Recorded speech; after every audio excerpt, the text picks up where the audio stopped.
In the shadow of Pheasant Wood in the northern French village of Fromelles, one of the biggest archaeological excavations of its type is underway.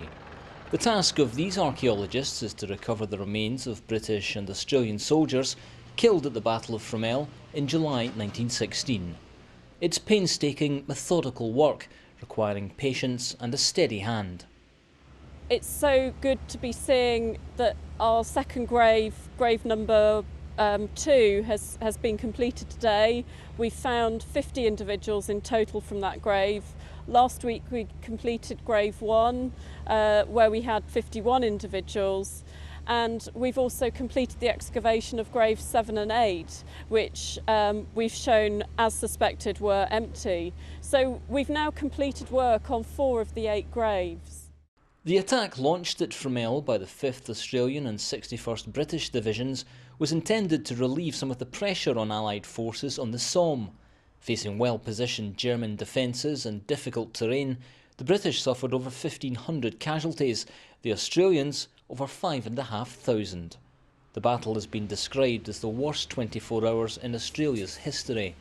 Hundreds of soldiers were buried by the Germans in mass graves. Now the task is to give each man an individual burial and, if possible, use DNA to try and identify them. Many of the experts involved have excavated other more recent war graves, including Ambika Flovell, who's worked in Bosnia, Spain and Guatemala. People have often said to me, why are you recovering our relatives? The conflict has nothing to do with you. You don't understand what it's like to have relatives in the ground. We don't understand why you're giving them so much care, why you're doing this for us.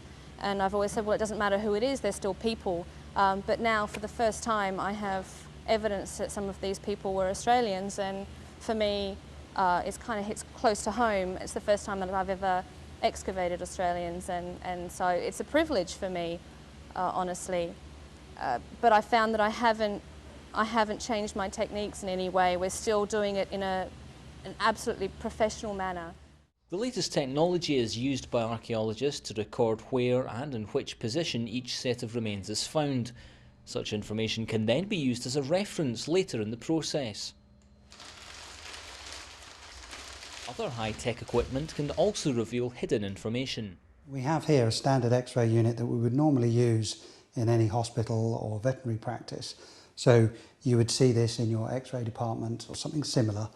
The difference here is that we're using the latest technology and that we're using a digital plate to record now instead of the old style film. This is the digital receptor end of the computer.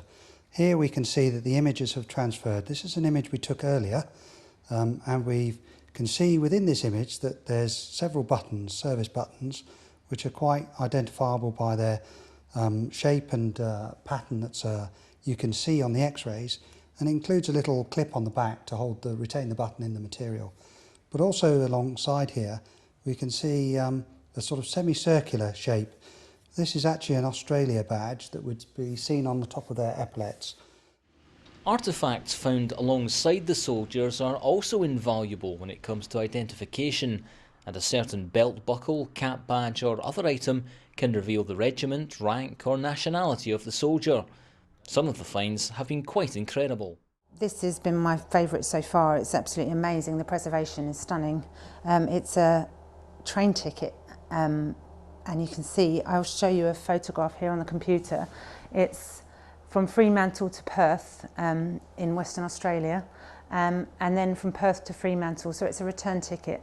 And we can even make out the words second class along the bottom, and the ticket number at the side.